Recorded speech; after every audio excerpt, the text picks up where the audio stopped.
खूबसूरत आम्रपाली का गौतम बुद्ध से क्या था संबंध। बिहार में एक जिला है जिसका नाम वैशाली है।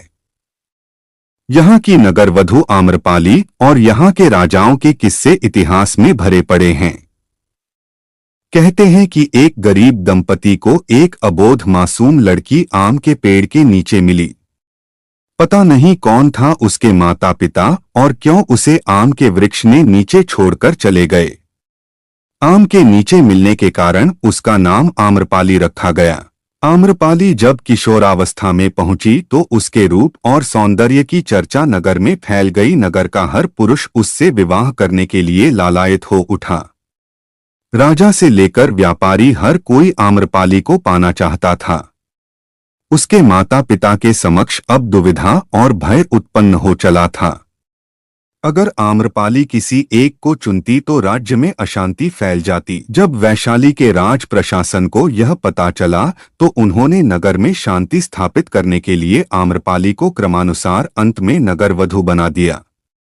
आम्रपाली को जनपद कल्याणी की उपाधि 7 साल के लिए दी गई।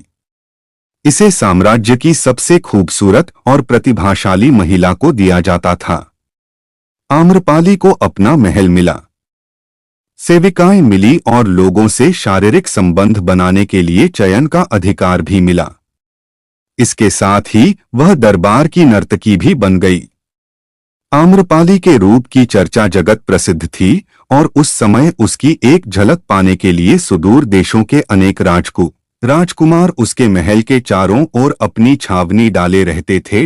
वैशाली में गौतम बुद्ध के प्रथम पदार्पण पर उनकी कीर्ति सुनकर उनके स्वागत के लिए 16 श्रृंगार कर अपनी परिचारिकाओं सहित आम्रपाली गंडक नदी के तट पर पहुंची।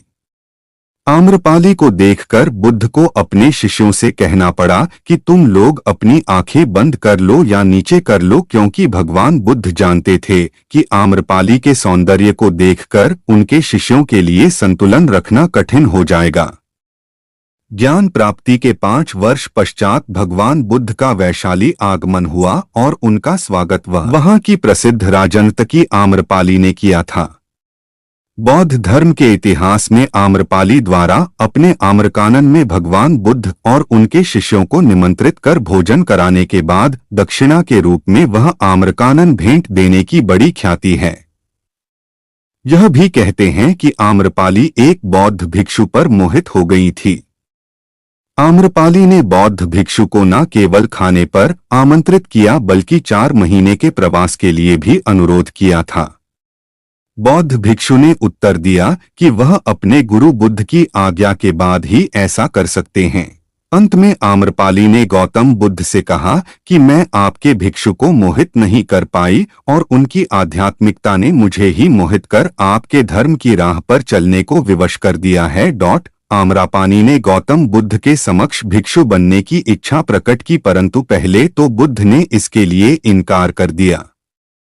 हालांकि इस घटना के बाद ही बुद्ध ने स्त्रियों को बौद्ध संघ में प्रवेश की अनुमति दी थी। आम्रपाली इसके बाद सामान्य बौद्ध भिक्षुणी बन गई और वैशाली के हित के लिए उसने अनेक कार्य किए। उसने केश कटाकर भिक्षा पात्र लेकर सामान्य भिक्षुणी का जीवन व्यतीत किया। आम्रपाली और गौतम बुद्ध की कहानी कई तरह से पढ़ने को मिलते हैं। इस संबंध में एक कथा मिलती है कि एक बार भगवान बुद्ध विचरते हुए वैशाली के वन विहार में आए। नगर में उनके दर्शन करने के लिए आमजनों के साथ ही नगर के बड़े बड़े श्रेष्ठ जन भी उनके दर्शन के लिए पहुंचे। हर किसी की इच्छा थी कि तथागत उसका निमंत्रण स्वीकार करें और उसके घर भोजन करने के लिए पधारें। वैशाली की सबसे सुंदर और प्रतिष्ठित गणिका आम्रपाली भी बुद्ध के तपस्वी जीवन को देखकर प्रभावित हो चुकी थी तथा वह भी अपना यह घृणित जीवन छोड़कर भिक्षुणी बनना चाहती थीं।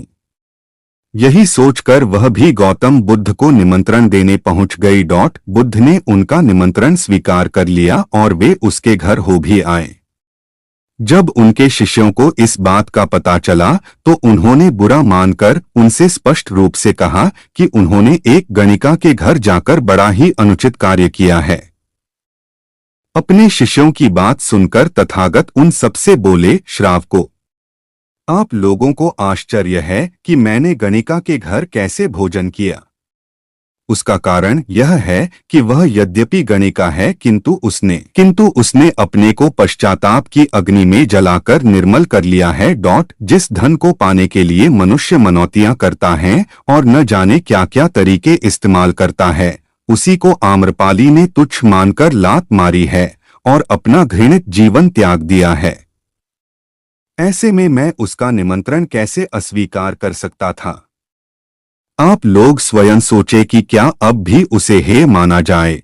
गौतम बुद्ध की बात सुनकर सभी शिष्यों को महसूस हुआ कि बुद्ध तो सही बात कर रहे हैं, इसलिए उन्हें बहुत पश्चाताप हुआ और उन्होंने तथागत से क्षमा मांगी। बुद्ध ने भी अपने शिष्यों को माफ कर दिया।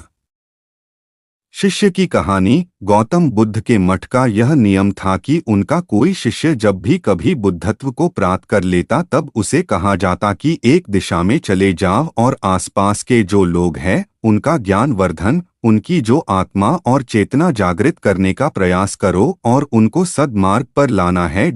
उनका एक शिष्य था जो 6 साल से मठ में रह रहा था और तपस्या कर रहा था।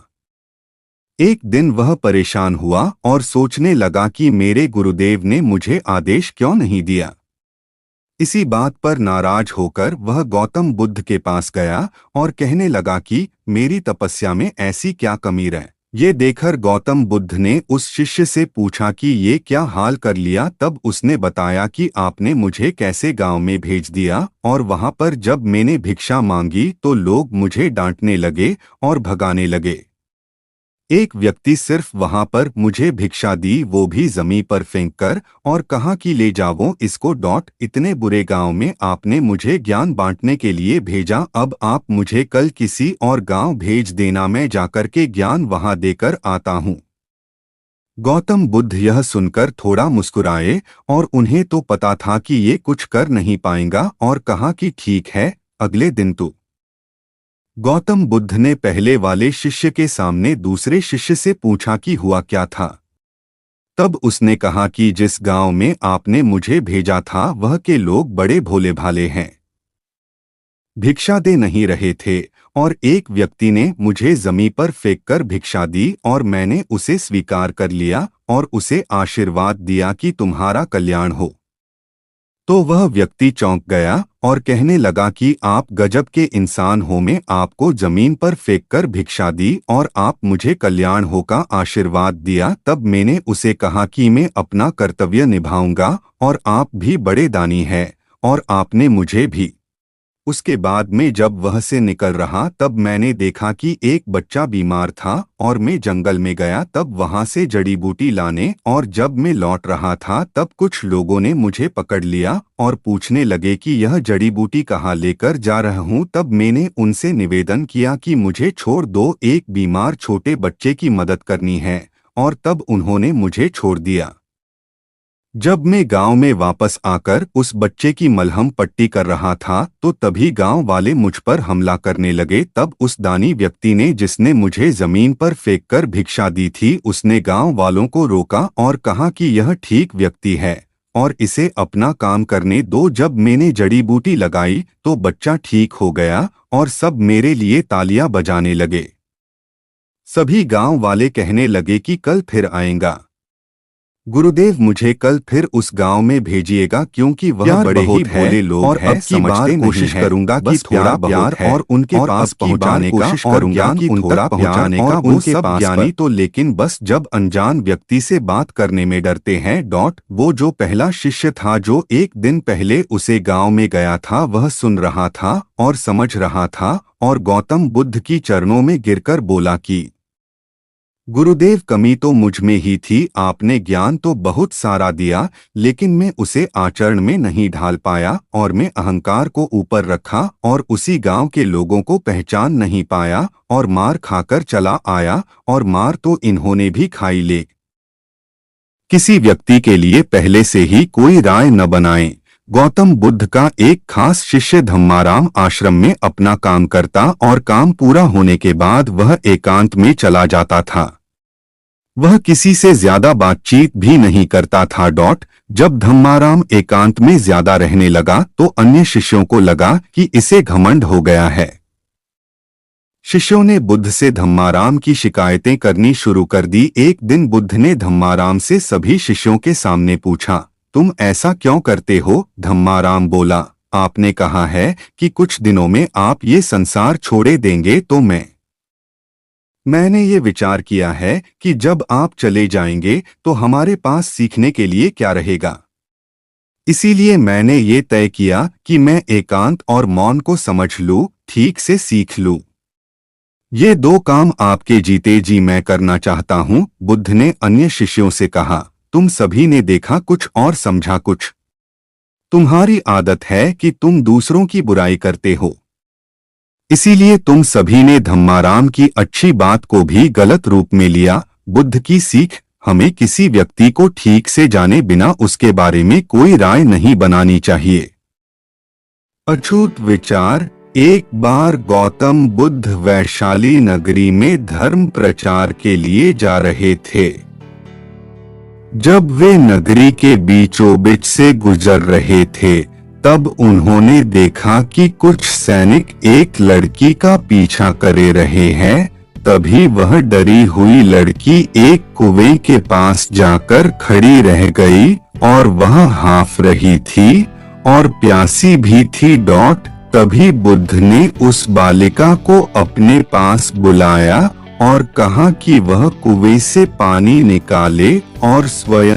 बुद्ध ने एक बार फिर बालिका से अपनी बात दोहराई। इस बार बालिका ने साहस के साथ कुएं से पानी निकाला और स्वयं भी पिया और गौतम बुद्ध को भी दिया। और पानी पीने के बाद बुद्ध ने बालिका से उसके भय का कारण पूछा। तब उस बालिका ने बताया, मुझे संयोग से राजा के दरबार में गाने का अवसर मिला था और राजा ने मेरा गीत सुन मुझे अपनी गले की माला पुरस्कार स्वरूप दी, लेकिन उन्हें किसी ने बताया कि मैं एक अछूत लड़की हूँ और यह जानते ही राजा ने मुझे अपने सैनिक को मुझे जेल में डालने के लिए बोल दिया।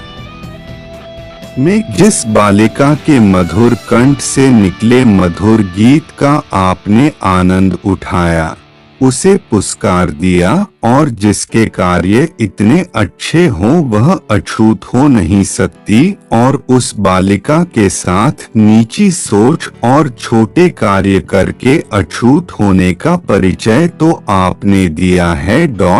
इसीलिए मेरे नजरों में यह बालिका नहीं बल्कि आप अछूत है। तभी राजा बुद्ध के सामने शर्मिंदा होने के अलावा और कर भी क्या सकते हैं। उन्होंने बुद्ध से क्षमा मांगी और वह से चले गए। सीख। इस कहानी से हमें यह सीख मिलती है कि कोई भी इंसान अपने कार्यों और कर्मों से बड़ा बनता है, बल्कि अपने धर्म या जाति से। अगर आपको ये वीडियो अच्छी लगी हो तो प्लीज इस चैनल को सब्सक्राइब करें और लाइक, कमेंट, शेयर करना ना भूलें।